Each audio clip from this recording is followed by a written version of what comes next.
Saya akan masuk pada bagian yang keempat Bapak Ibu. Dari seri firman Covenant House. Minggu lalu, buat Bapak Ibu yang hadir, buat Bapak Ibu yang nggak hadir, saudaraku, firman di gereja kita ini berseri. Jadi ikuti di YouTube ya, jadi nggak tertinggal gitu. Buat Bapak Ibu yang hadir minggu lalu, kita berbicara tentang bagaimana kita ini bisa dimerdekakan dari warisan negatif, Pak. Karena ternyata setiap kita ini dapat warisan Bapak Ibu. Seringkali orang ngomong sama saya itu nggak adil, curang gitu. Saya begini karena keturunan dari keluarga saya, Pastor. Saya gini karena nurun dari papa saya, Pastor. Saya begini nurun dari mami saya, Pastor. Izinkan saya mengatakan ini. Engkau juga inherit a lot of good legacy. Engkau juga mewarisi sangat banyak warisan positif.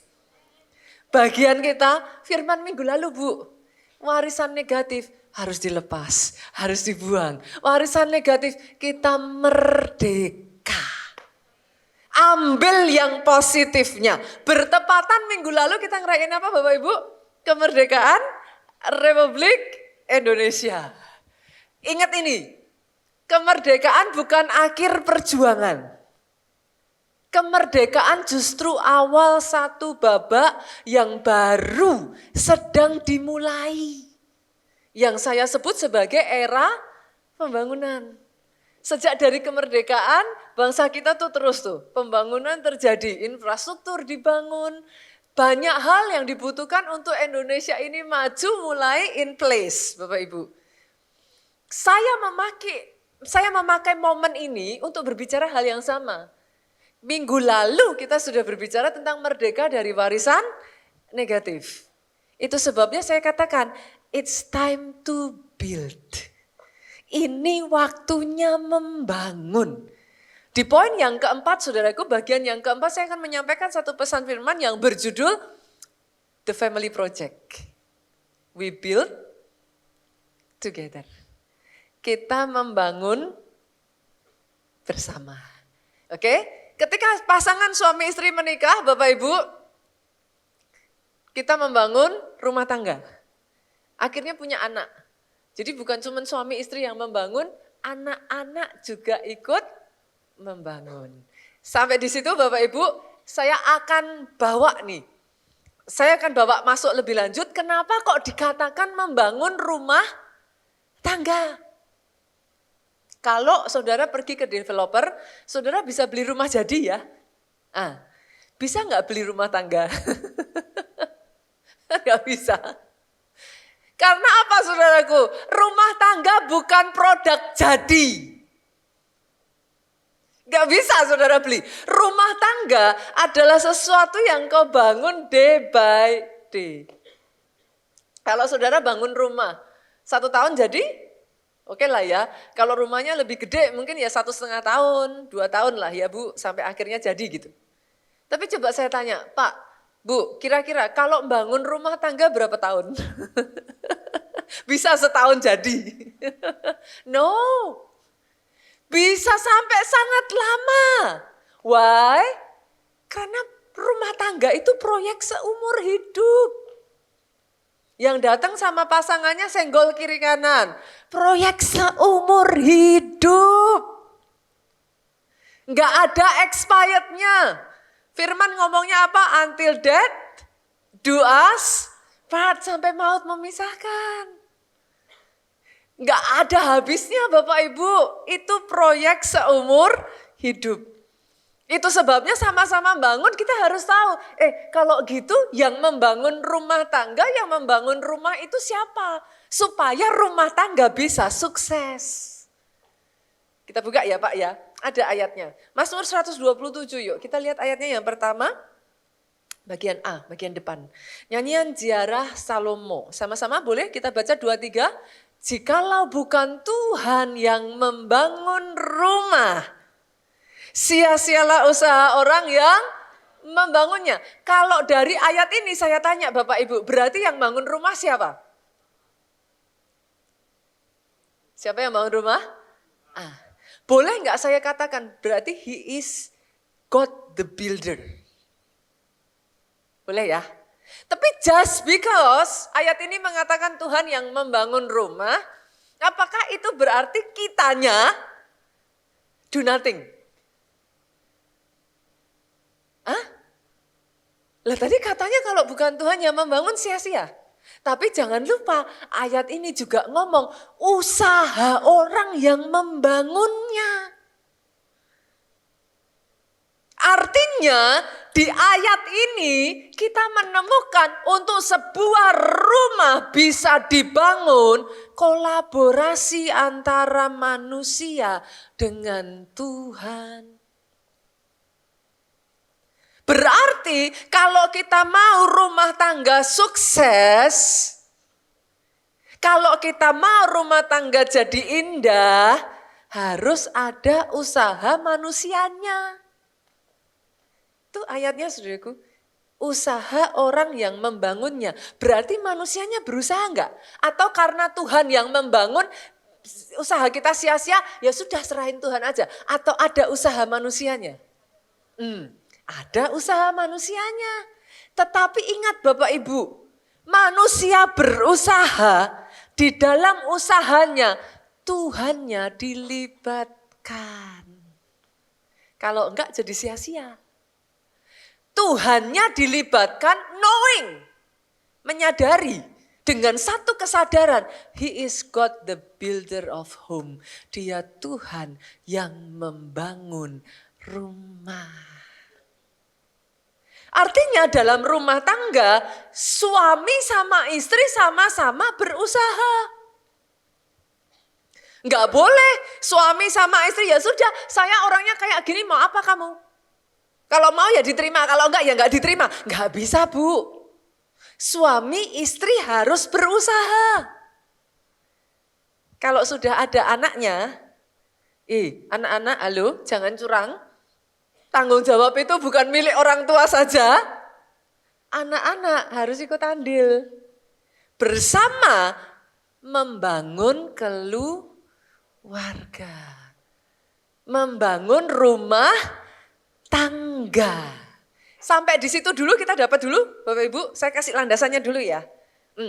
Landasannya apa? Intinya gini, ini proyek seumur hidup. Itu harus ditangkap dulu. Ini bukan sesuatu yang diserahin dalam kondisi jadi. Ini sesuatu yang diserahkan untuk dibangun. Itu sebabnya judulnya We Build Together. Dibangun bersama. Pertanyaannya dari landasan itu saya ngasih saudara pertanyaan. Do you build? Apakah engkau membangun rumah tanggamu? Tadi landasannya saya taruh kan? Saya tanya dong, apakah rumah tangga memang dibangun? Saya tanya lagi, apakah sudah ngelibatin Tuhan nih dalam membangun rumah tangga? Karena kalau enggak hati-hati, banyak orang tidak membangun rumah tangganya, banyak orang hanya menjalani rumah tangga. What do you mean, Pastor? Kenapa dikatakan hanya menjalani? Time goes by ya saudaraku, awalnya saudara menikah. Saya nggak tahu dengan saudara ya, kalau buat saya menikah tuh sebenarnya bikin hidup lebih praktis gitu. Kalau dulu kita pacaran, itu ongkirnya mahal saudaraku. Bolak-balik, kita tinggal rumah terpisah gitu kan. Masing-masing punya biaya sendiri-sendiri. Sebenarnya kalau buat saya sebelum punya anak ya saudara. Tinggal bersama, quote and quote kita menikah, itu lebih praktis. Dan muncul anak, kan gitu. Ketika saudara punya anak, ini ceritanya udah berbeda semua saudara. Biaya naik, semuanya emosi apa segala macam, tenaga, usaha, itu semuanya udah berbeda. Tapi, nah ini, titiknya di sini saudara. Waktu berjalan, kita terbiasa setelah punya anak kan rutinitas kan. Pagi bangun nyiapin anak, antar anak sekolah, setelah itu kerja pulang udah capek, teler, tidur. Rutinitas itu muter terus sudah. Apalagi ditambah dengan tuntutan zaman sekarang ini, berapa banyak dari saudara yang ngerasain, ini libur sedikit aja orang udah pergi sudah. Besok itu kan libur kejepit tuh. Orang yang libur Selasa kok. Tapi Seninnya juga bisa diambil tuh untuk libur, saudara. Nowadays, sekarang ini, semua titik hari libur itu bisa dijadiin aja, saudara. Long weekend, gitu, saudara. Bahasanya sekarang yang tren itu kan long weekend. Orang liburnya Selasa loh. Tapi bisa-bisanya, saya tuh pertama tuh waktu dikasih tahu, Pastor ini kan long weekend. Apanya yang long weekend? Saya bilang, kan tanggal merah. Ya tanggal merah mah Selasa. Saya bilang, lah ya itu Pastor, Seninnya ikut libur gitu. Saya gak habis pikir dengan orang zaman sekarang. Tapi pertanyaan saya saudara, karena rutinitas itu, kalau enggak hati-hati, kita tuh terbiasa gini,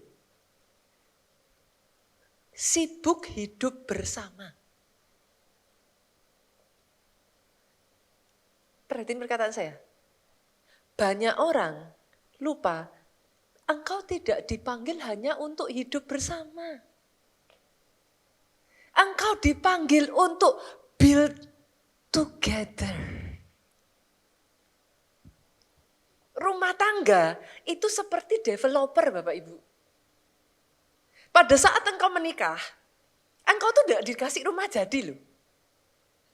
No, seperti developer, pada saat engkau menikah, momen pesta pernikahan itu baru permulaan. Tuhan mempercayakan kepada saudara, suami dan istri, ketika membangun rumah tangga, ini buat yang belum terlanjur menikah ya saudara, saya berdoa firman ini jadi landasan loh. Karena banyak orang tidak mengerti hal ini. Banyak orang berpikir goalnya nikah. Goalnya pesta pernikahan. Pesta pernikahan itu just the beginning. Saudara dikasih kepercayaan seperti kayak developer tanah kosong. He is God the builder, memanggil suami dan istri di tempat ini untuk menjadi developer pernikahan. Setelah tanah kosong itu diserahkan kepada saudara sebagai developernya, tergantung developernya. Ini tanah akan jadi tanah mati atau ini tanah justru yang tadinya mati. Kalau developernya bagus, itu dari tanah yang bahkan nggak tersentuh saudaraku. Bisa dibangun tuh ruko-ruko. Bisa dibangun perumahan. Bahkan kalau developernya hebat, dikelola jadi kota mandiri. Halo Bapak Ibu, saya ingin mengingatkan kepada setiap saudara di tempat ini. He is calling you. Dia memanggil engkau menjadi developer pernikahan. Engkau bukan hanya nikah titik. Engkau bukan dipanggil untuk hidup bersama titik. Engkau dikasih kepercayaan untuk membangun rumah tangga. Bedanya di mana Pastor? Ini bedanya. Engkau bisa punya rumah besar ya saudara. Tapi rumah tanggamu berantakan loh. Itu ironis. Saudara berpikir setelah menikah yang kau butuhkan rumah. Rumahmu boleh besar. Tapi kalau engkau tidak tahu membangun rumah tanggamu. Engkau hanya menghidupi, menjalani. Rumah tanggamu berantakan. Tapi rumahmu mewah. What do you mean, Pastor? Engkau hidup di sebuah rumah mewah, tapi di dalam rumah mewah itu engkau merasa kesepian dan menderita. Itu tanda kalau rumah tangga nggak dibangun. Mau tahu tandanya lagi? Engkau bisa hidup rumahmu megah, di dalamnya fasilitas lengkap, AC apa segala macamnya nggak kurang-kurang. Mau apa? Mobil ada banyak, saudara. Tapi nggak ada kebersamaan dalam rumah tangga. Coba cek perkataan saya ini. Ketika anakmu masih kecil Bapak Ibu, kita ini keterlibatan dengan anak itu besar. Of course, anak nggak bisa tanpa orang tua. Orang tua itu jadi dunianya anak saudara. Anak-anak saudara itu hanya kenal saudara aja gitu. So you are everything to them. Tapi sampai saya mengalami ini saudaraku, setelah anak-anak saya mulai beranjak remaja saudara. Sekarang mereka ABG. Saudara bisa tinggal satu rumah, tapi hidup sendiri-sendiri loh. Nanti tiba-tiba orang tua marah-marah ngomongnya sama anak gimana? Kamu sudah berubah, kamu kok gak kayak kamu yang dulu. But the real question, where are you parents? How come dalam perubahan anakmu itu, you don't know? Where are you? I thought you still live in the same house. But where are you? Where are you really? Di mana saudara pada saat anak saudara melalui semua proses perubahan itu, di mana saudara ketika mereka menangis karena nggak tahu harus pergi ke siapa untuk menceritakan apa yang mereka rasakan. Ayah, papa, mama di sini jangan lupa, saudara bukan hanya ada untuk kasih uang loh.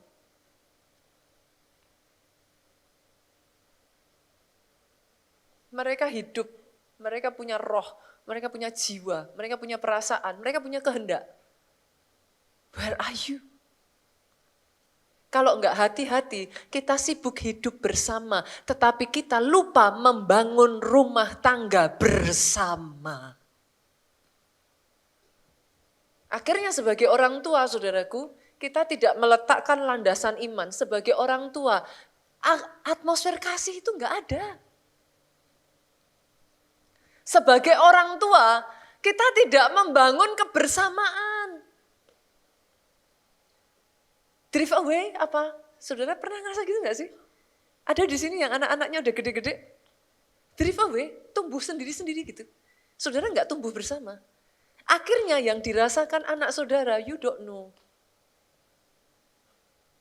Tiba-tiba saudara ngerasa anak saudara sudah jauh aja, udah berubah aja, nggak sama lagi dengan anak saudara yang dulu.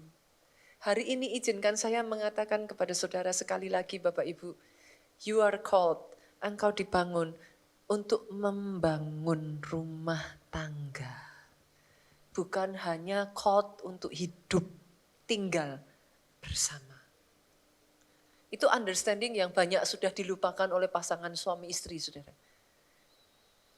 Momen pesta pernikahan, saudara membuat janji di hadapan siapa? Tuhan dan jemaatnya. Kenapa harus janji, Bu? Karena kontraknya seumur hidup. Gimana nggak janji? Saudara kontrak seumur hidup. Buat saudara yang buru-buru mau menikah ya saudara, itu tidak seperti yang saudara pikirkan. Saudara tinggal sama orang tua tuh berapa tahun sih? Coba renungkan perkataan saya. 20, 25 tahun, 30 tahun.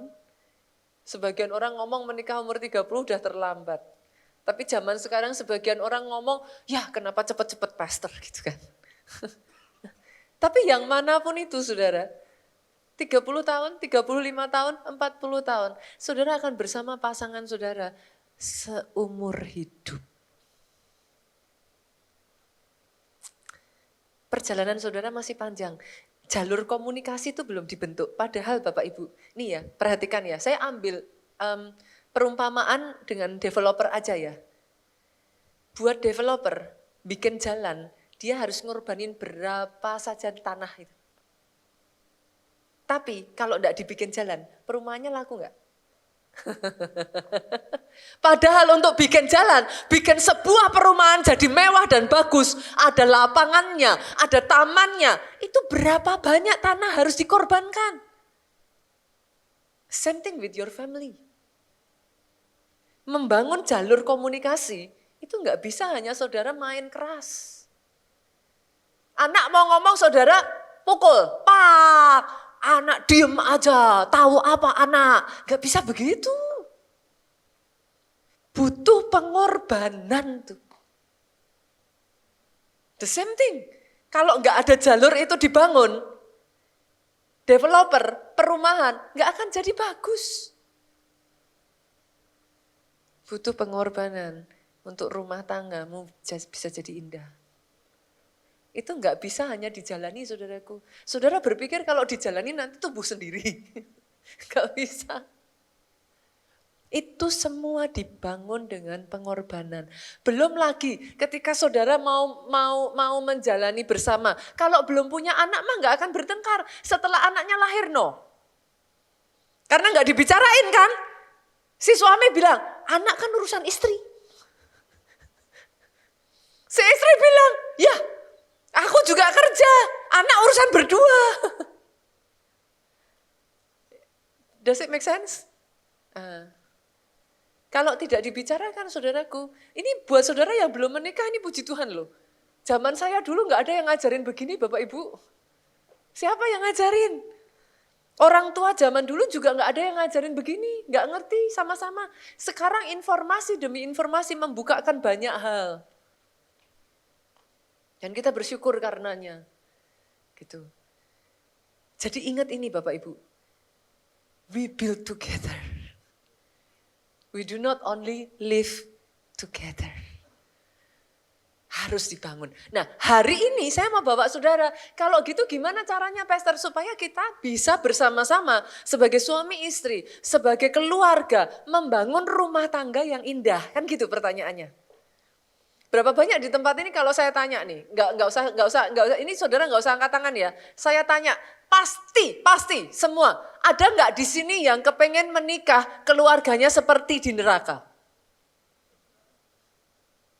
Saya rasa nggak akan ada yang angkat tangan kan? Semuanya kalau menikah, berapa banyak yang kepengen keluarganya seperti rasanya di surga? Semua kan angkat tangan. Pertanyaannya terus what should I do Pastor? Bagaimana caranya? I build it. Bagaimana saya membangun supaya keluarga itu bisa seperti surga di bumi. Yang pertama, saya bagikan 3 poin ya Bapak Ibu. Yang pertama saudaraku, suami istri memulai harus punya visi yang jelas. Adakah di sini saudara yang membangun rumah nggak ada blueprintnya? Saya mau membangun rumah dengan cinta, Pastor. Loh banyak orang nikah kan?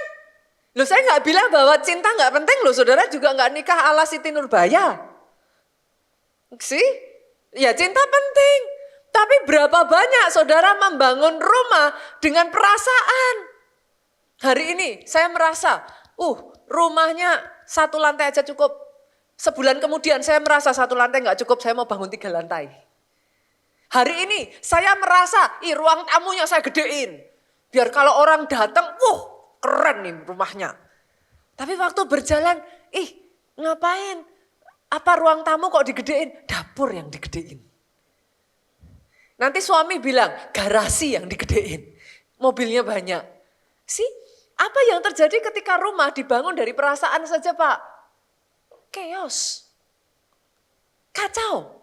Berantakan, bongkar pasang. Untuk sebuah rumah bisa dibangun dengan baik, saudara butuh blueprint. Harus ada visi. Masalahnya dengan visi ya saudara. Visi itu gimana ya? Rumah tangga itu bukan perusahaan.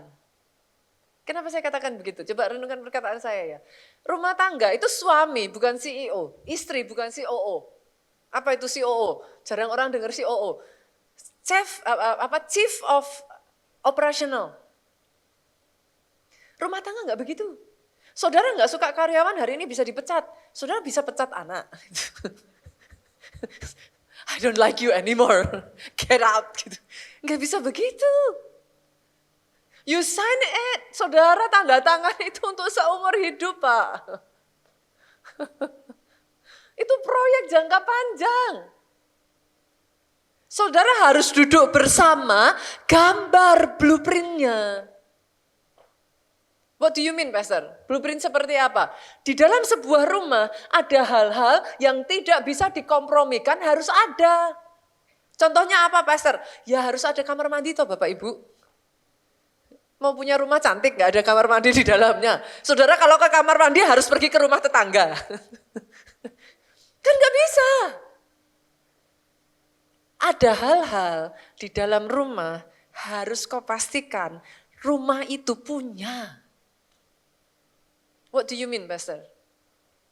Saya tuh belajar saudara dari satu kisah keluarga-keluarga hebat di masa lalu, saudaraku. Salah satu nama yang akan muncul menjadi satu keluarga yang melahirkan anak-anak cinta Tuhan habis-habisan, bahkan bapak-bapak kegeraan. Pernah dengar nama John Wesley enggak, Bapak Ibu? Pernah dengar bersamaan nama John Wesley, dengar nama Charles Wesley. Nah, ini bapak kegeraan zaman dulu, saudara. Mereka tuh ada di sekitar tahun 1700, tahun 1800. Pertanyaannya jadi gini, gimana ya cara orang tuanya kok bisa sampai ngelahirin anak-anak yang begitu luar biasa gitu. Saya tuh pernah dengar ada satu keluarga di Taiwan ya, saudaraku. Itu juga luar biasa sekali, saudara. Kalau saya nggak salah ya, anak keberapa itu istrinya presiden di Taiwan, anak keberapa istrinya yang sebelum presiden sebelum pemimpin sebelumnya, anak keberapa itu jadi istri dari bankir terbesarnya di Taiwan. Itu saya pernah mendengar ceritanya itu. Sometimes dalam satu keluarga itu bisa mencetak somehow loh saudara, produknya tuh hebat-hebat gitu. Saudara mau nggak keluarga saudara begitu?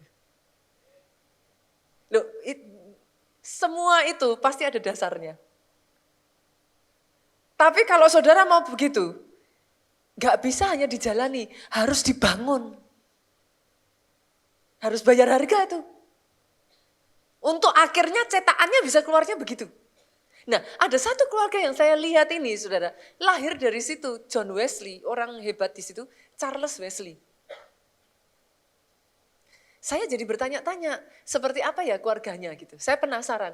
Dan saya selidiki saudaraku. Ternyata salah satu faktor yang begitu luar biasa adalah faktor mamahnya. Namanya Susana Wesley, saudara. Hebatnya lagi, ini keluarga apa? Kalau Indonesia kan KB ya, ini keluarga KB juga, tapi keluarga besar, saudara. Ini anaknya 19. Ada di sini, ada yang cita-cita mendirikan KB, saudara. Anaknya 19. Tapi di zaman itu, saudara tahu ya, karena tahun 1700-an itu apa? Kedokteran, terus kemudian pengobatan apa kan belum sampai maju ya Bapak Ibu. Jadi ada beberapa anak-anak mereka itu yang meninggal di usia yang masih kecil gitu. Ada apa, waktu zaman itu ada yang namanya wabah, ada yang namanya banyak lah hal-hal seperti itu. Nah, cuman hebatnya saudaraku, Susana ini membesarkan ke-19 anaknya. Maaf Bapak Ibu, zaman itu kan gak ada suster. Dibesarkan sendiri loh saudara, 19 anak. Kita aja, saya aja nih di sini yang anaknya lebih dari 3 nih saudara. Atau seperti saya anaknya 3. Kadang saya manggil Jessica bisa Jen loh.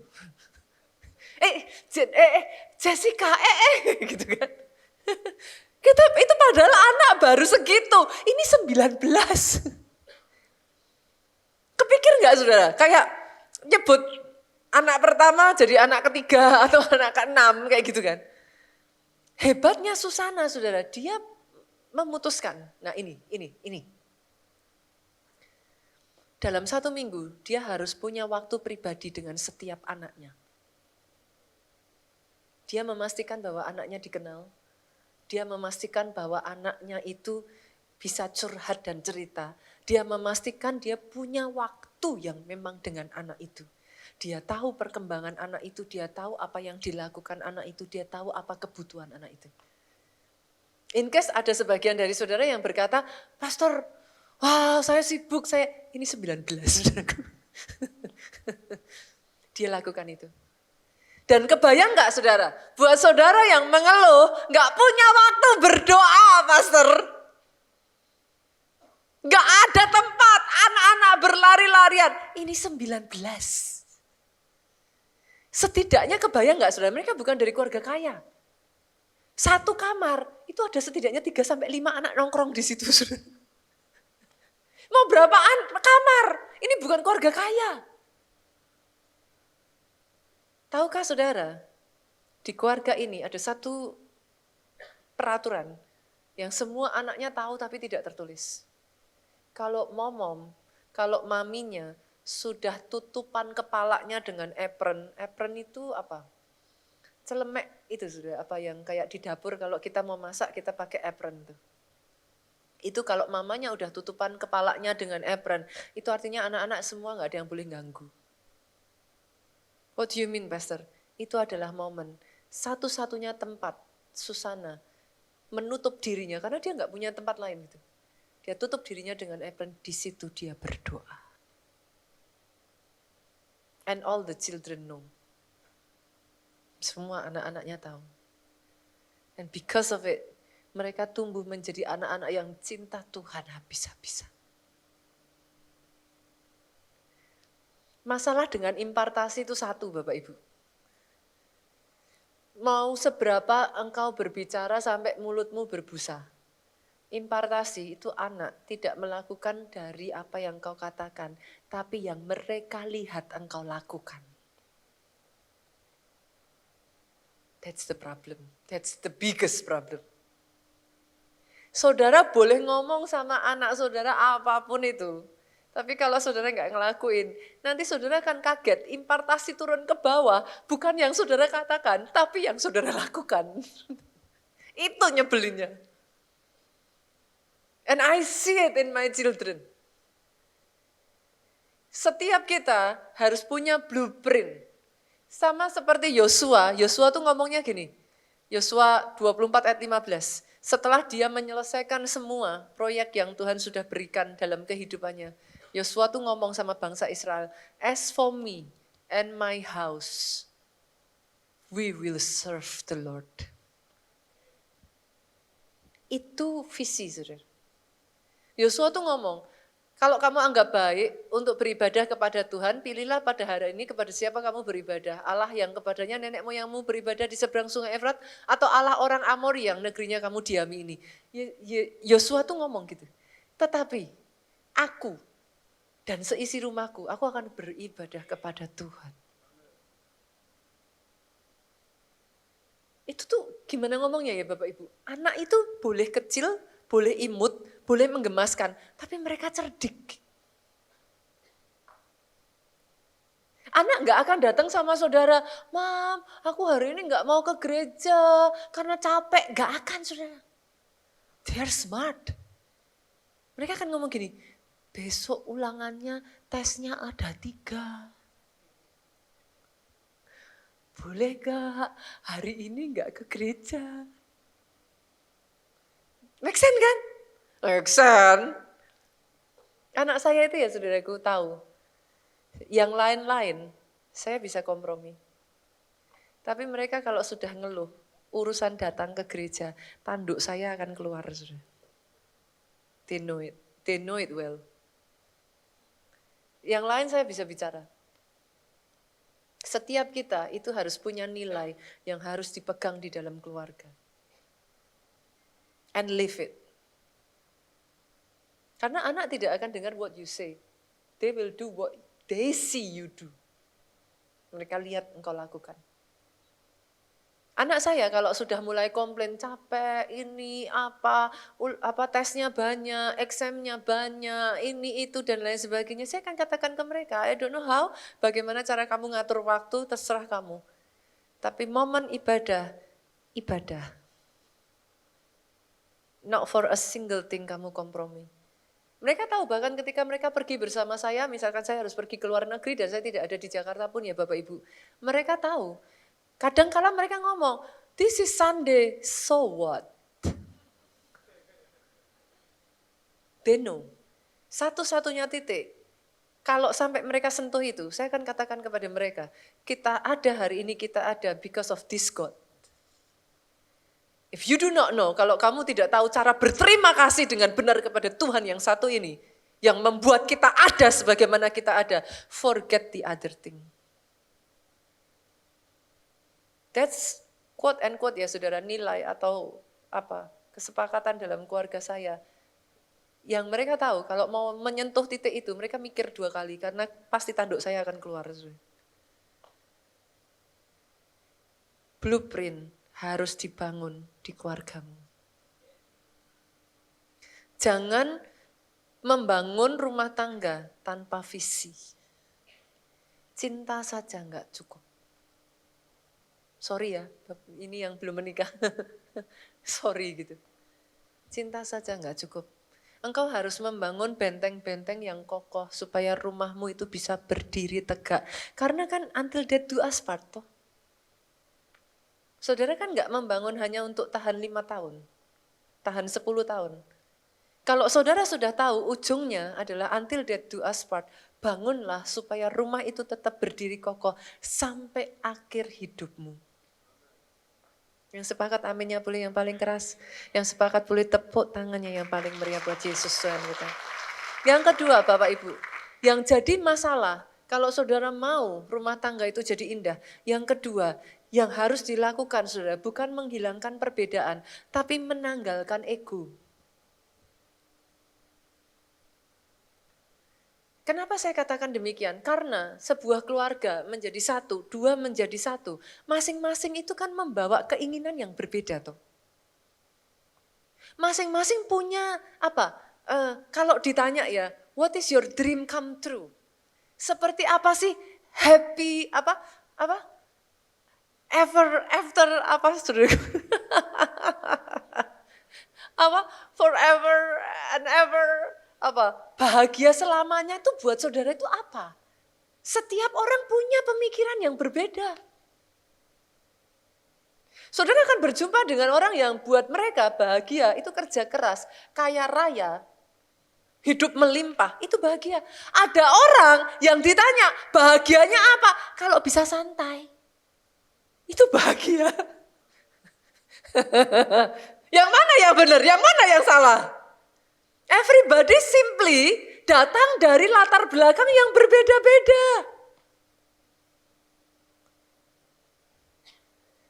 Yang membuat engkau bertengkar bukan perbedaannya, tapi egonya ini loh. Kalau perbedaan mah nggak ada satupun orang di tempat ini yang sama kok. Coba lihat kiri kanan. Bahkan orang kembar pun, anak kembar pun tidak akan ada yang sama. Sidik jarinya. Can you imagine that? Amazing ya Bapak Ibu ya. Jadi yang membuat pertengkaran bukan perbedaan, aminnya yang paling keras. Yang membuat pertengkaran, ini nih. Aku dengan egoku yang kaku dan tidak laku harus dipaku. Egonya. Dibutuhkan salah satu dari kedua pasangan ini untuk berkata, aku mau melengsarkan ego supaya kita menang bersama. Masalahnya kan tinggal siapa salah satu dari kedua ini kan gitu. Kalau satu disuruh ngalah terus ya lama-lama nggak akan bisa. Itu butuh apa sih saudara? Untuk layang-layang bisa terbang tinggi, saudara kan harus tarik ulur toh. Saudara nggak bisa tarik terus. Tarik terus saudara berpikir akan terbang layang-layangnya. Layang-layang bisa terbang tinggi. Ada saat di mana kau tarik, ada saat di mana kau lepas. Suami istri harus saling untuk bisa rumah tangga berlangsung forever and ever tadi. Saudara. Gak bisa salah satu. Kalau hanya salah satu, lama-kelamaan satu yang ngalah terus, burn out. Hancur. Dalam rumah tangga, saudaraku, yang dicari itu bukan kesamaannya kok sebenarnya. Ada di sini, sorry. Ada di sini yang beli sepatu kanan dan sepatu kanan? Ada? Ke toko, terus saudara bilang, Mbak, maaf, saya maunya beli sepatu kiri sama sepatu kiri. Ada? Saudara kalau ke toko cari sepatu, dapatnya apa? Sepatu kanan, sepatu kiri. Ada nggak yang mau punya mobil rem dan rem?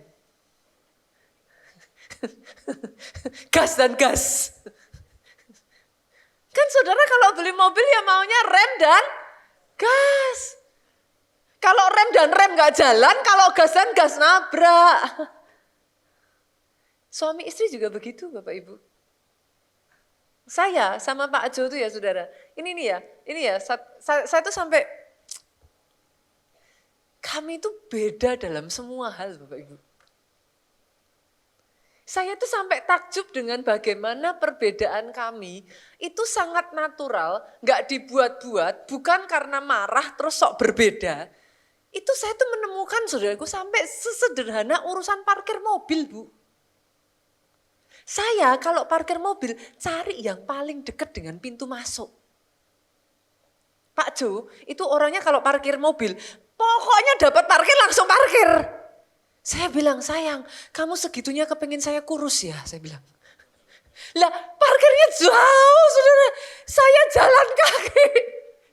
Saya bilang, kamu sepatunya nempel, saya high heel, saya bilang. Tapi we can be so much different, saudara. Sangat berbeda.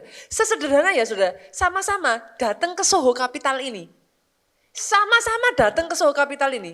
Zaman itu kami suka parkir waktu masih di mana? Central Park ya, APL. Kita waktu masih di APL. Kami tuh suka parkir di bagian bawah tuh parkirannya. Sama-sama habis parkir, saudara. Saya akan milih turun dari tunnelnya itu loh. Bawah. Kita naik, terus baru masuk. Pak Jo milihnya langsung keluar, nyebrang jalan, saudara. Itu tuh for me ya, it's just unbelievable gitu. Saya bilang, saya ngapain? Panas. Dia jawabnya, deket.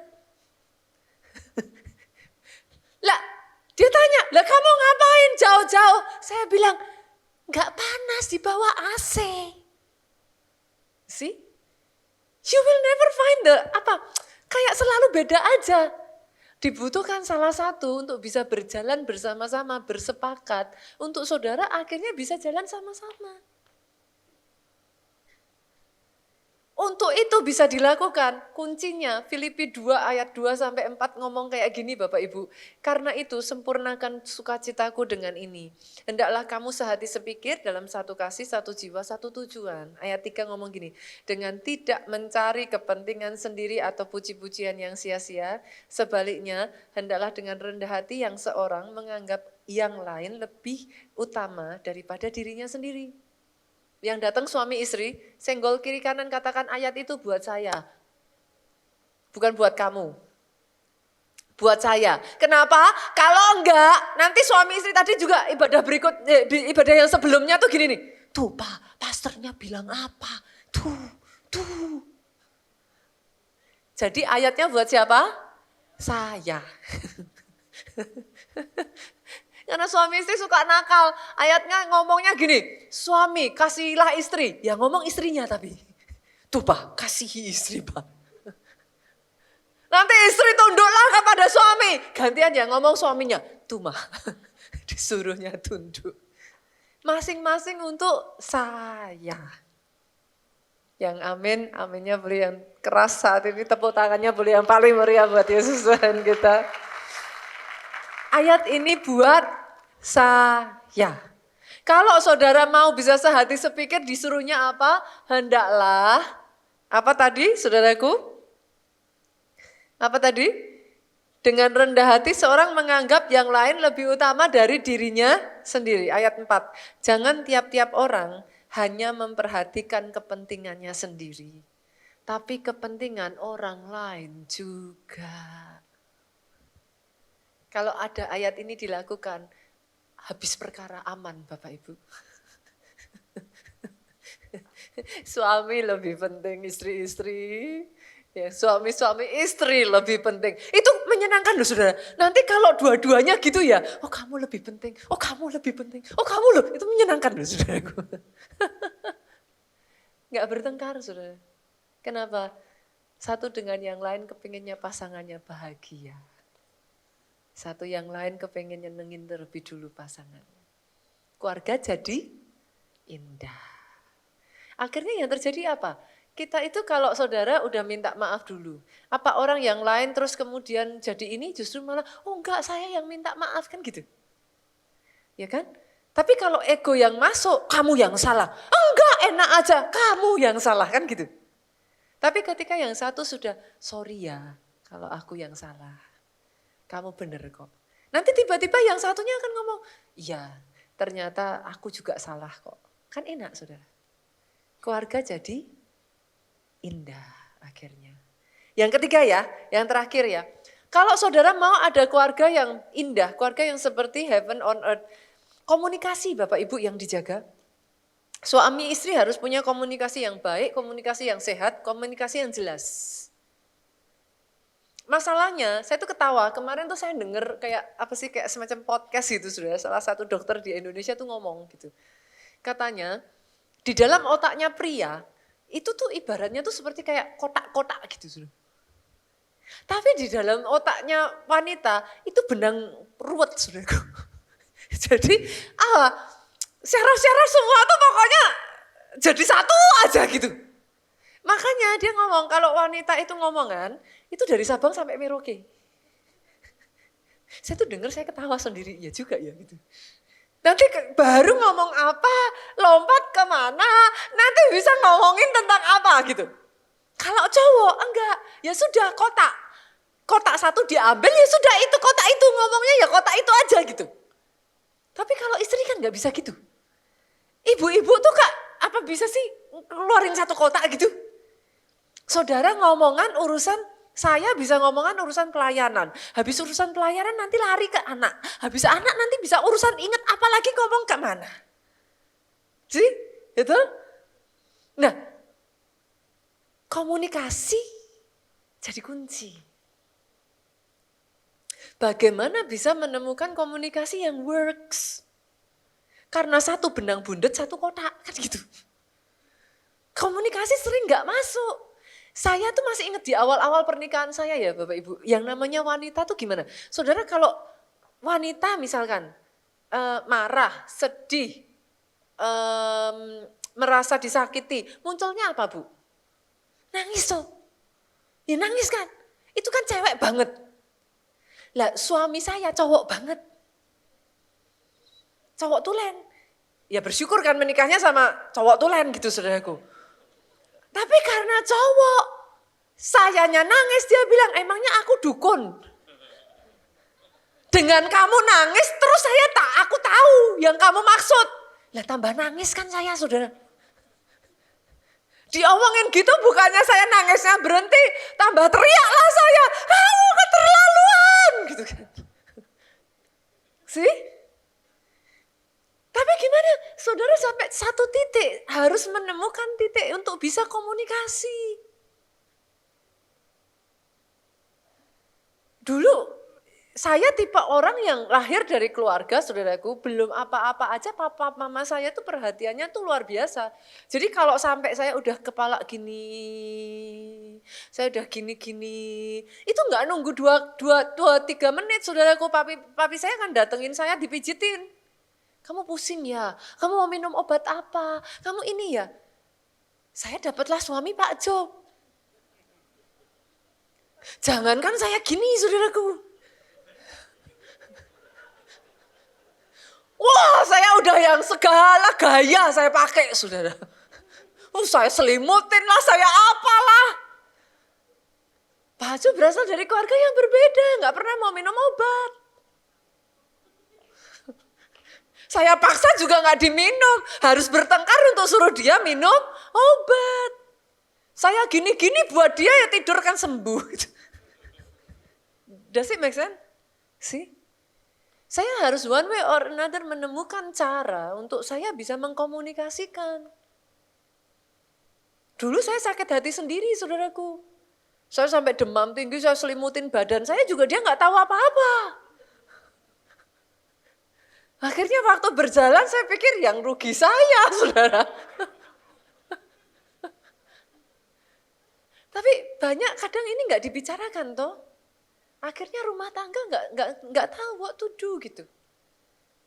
Tenang saudaraku, pendeta saudara juga manusia. Pendeta saudara bukan dewa turun dari langit, saudara. Akhirnya saya belajar, sekalipun sambil nangis, saya mulai ngomong, kamu keterlaluan. Tapi ngomong, saudara. Akhirnya dari situlah muncul percakapan. Ternyata ketika saya sampaikan, saya ceritakan, dia sesederhana, oh gitu, oke. Loh, ternyata semudah itu. Kitanya udah yang sampai sakit hati, dia cuman oke gitu. Sih? Percakapan harus terbentuk. Itu sebabnya boleh nggak saya ajak saudara untuk melihat. Ada 5 level percakapan, saya berdoa level percakapan saudara terus naik. Komunikasinya terus naik. Level pertama saudaraku, basa-basi. Hindari yang level pertama ini, karena sebenarnya sangat banyak orang tanpa saudara sadari, saudara sukanya basa-basi. Basa-basi gimana? Berapa banyak orang tua suka tanya sama anaknya, gimana sekolah hari ini? Saudara berharap anak saudara jawab apa? Coba anak saudara kalau saudara tanya, gimana sekolah hari ini? Dia jawab apa? Good. Oke. Itu bukan percakapan. Instead, saudara bisa tanya nih, nomor 2, mulai tarik, tukar informasi. Teman yang kamu paling dekat di kelas itu siapa sih? Kamu biasa main sama siapa? Hari ini pelajarannya apa aja? Matematika gurunya siapa? Guru matematikamu kayak apa? Itu tukar informasi. Setidaknya percakapan tidak berujung dengan yes or no atau good, bad gitu kan. Ada something yang keluar gitu. Nah, setelah tukar informasi, nah ini tahap yang ketiga ini sering bikin bertengkar tapi diperlukan. Yaitu apa saudaraku? Tahap yang ketiga, menyampaikan pendapat. Saya tuh biasanya banyak bertengkar sama suami ketika udah poin yang ketiga ini. Istri-istri sukanya gimana? Menurutmu gimana sayang? Nanti kalau suaminya ngomong, kita marah. Lu kamu kok kayak gitu? Gak boleh kayak gitu. Biasanya Pak Jo tuh dengan polosnya, nah, ya aku juga gak ngomong. Tadi yang tanya siapa? Tapi kan kita sering kali orang ngomong, kita tanya, tapi kita gak suka kalau dia ngomong gitu. Belajar untuk nomor 4 nih.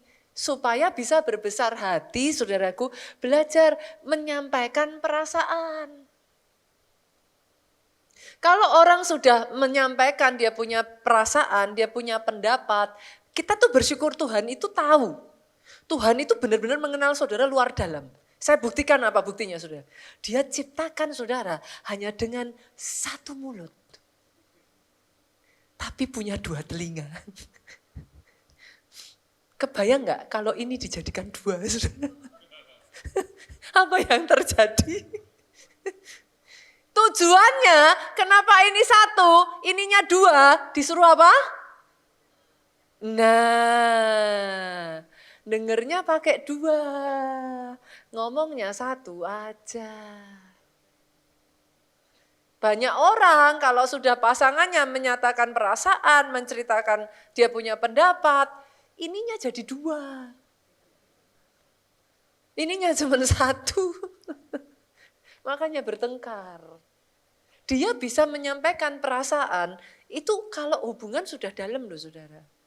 Kalau hubungan saudara di luar permukaan gak mau loh orang tuh menceritakan yang dirasakan. Orang akan berpikirnya apa? Apa kalau orang ini tuh bilang bojai gitu.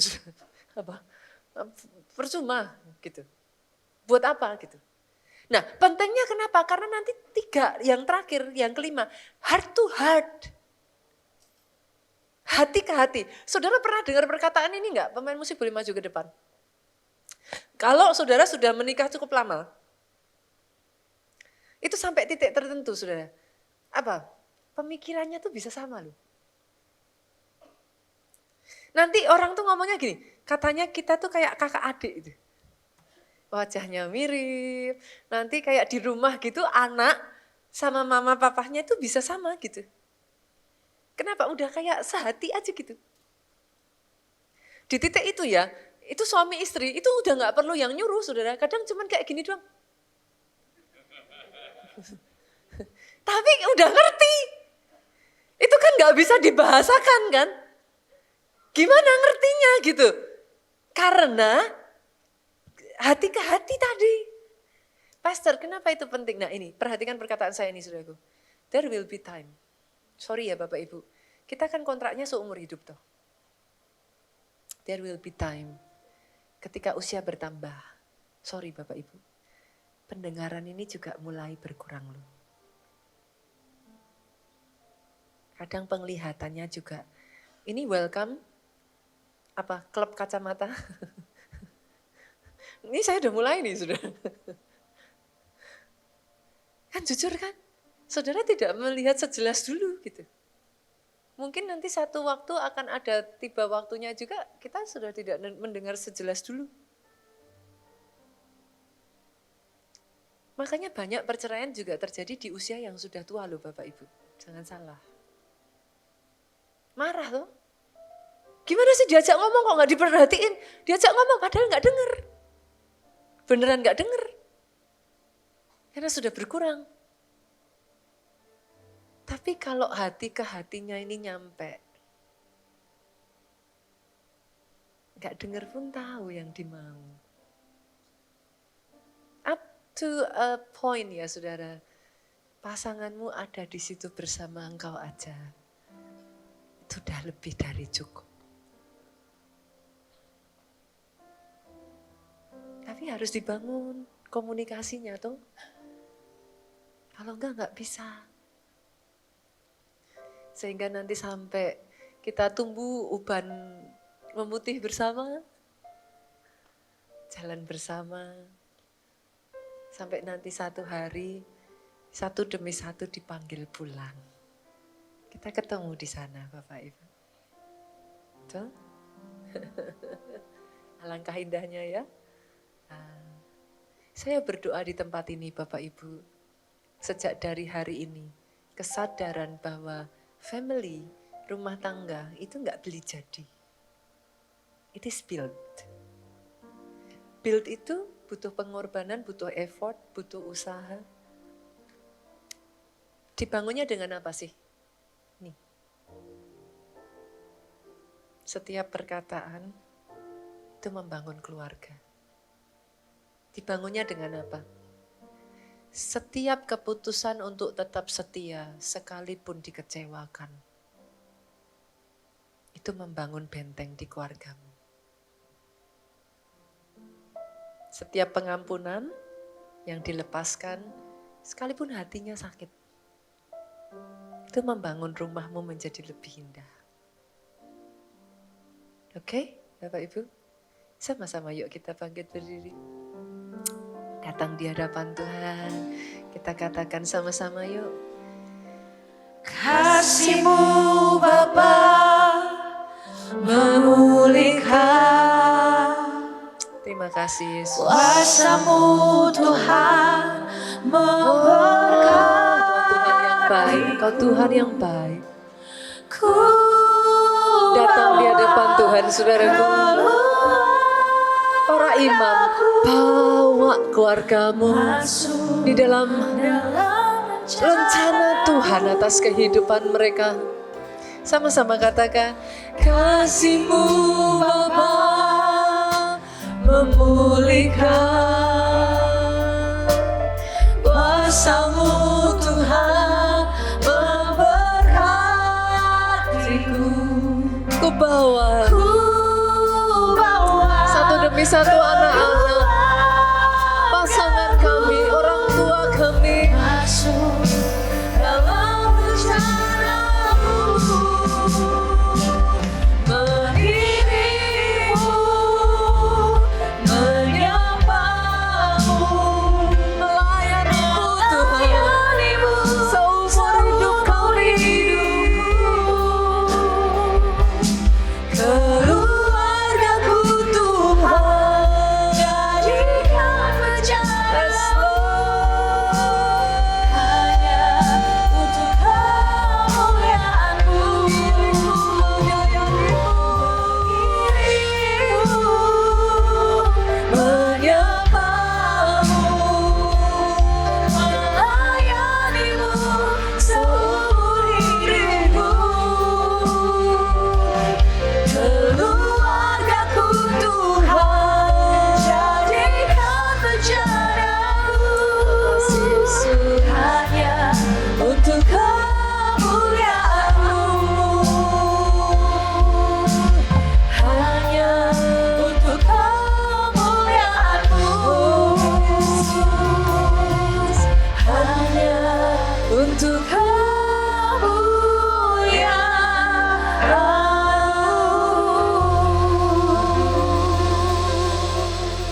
Engkau melihat pribadi lepas pribadi di tempat ini. Firman-Mu mengingatkan kami kembali. The Great Builder, Sang Pembangun itu memanggil kami untuk menjadi developer-developer, pembangun-pembangun di rumah kami.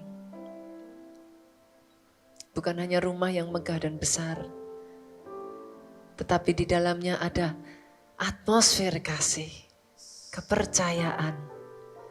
Semua anggota keluarga bertumbuh, mekar, blossom. Satu demi satu bagiannya. Menggenapi rencana Tuhan di dalam kehidupan mereka. Di titik itulah Tuhan, apa yang jadi perkataanmu, keturunan orang benar, perkasa di bumi. Amin. Kami terima rema yang dari Engkau ini Tuhan, dijadikan atas pribadi lepas pribadi di tempat ini.